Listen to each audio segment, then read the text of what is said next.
Si la famille grand-ducale luxembourgeoise a ses habitudes estivales sur la Côte d'Azur dans son domaine privé, situé à seulement quelques kilomètres du fort de Brégançon, la famille royale de Suède passe quant à elle l'été sur l'île d'Åland.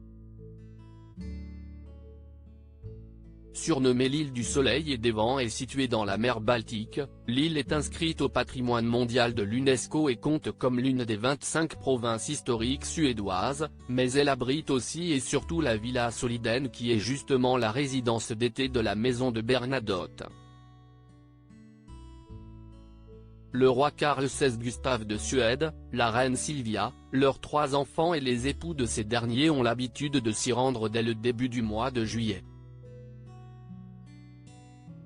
Les semaines à Soliden sont placées sous le signe de la détente et de la récupération, a expliqué la journaliste suédoise Jenny Alexandersson à Gala. Les petits-enfants du monarque y passent notamment du bon temps en compagnie de leur illustre grand-père à cueillir des framboises ou à rendre visite aux chevaux qui profitent du pâturage. Notre consoeur qui travaille pour l'Aftonbladet, le quotidien le plus lu de Scandinavie, nous a également confié que les petits-fils des souverains ont pu profiter cette année d'une sortie au mini-golf en compagnie de leurs pères respectifs. La famille royale aime aussi jouer au tennis, se baigner ou s'adonner à des balades à cheval sur la plaine de l'Alvaret. Un bien joli programme, c'est leur paradis privé, a ainsi résumé Jenny Alexandersson. Chin, Christophe Willem, Nathalie Marquet.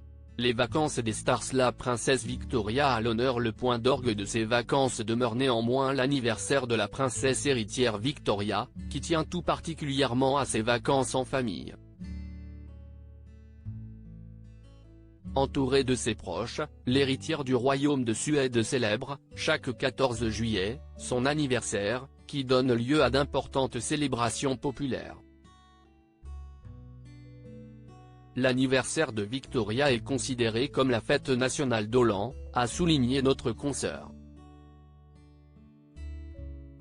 La fille aînée du roi Carl XVI Gustave et de la reine Silvia a alors l'habitude d'aller à la rencontre des milliers de sympathisants qui l'attendent devant le château avec des fleurs et des cadeaux, un bain de foule dont la princesse a bien évidemment été privée pendant plusieurs années lors de pandémie de Covid-19.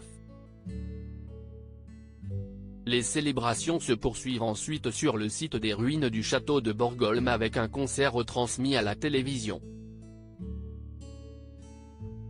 Article écrit en collaboration avec 6 médias.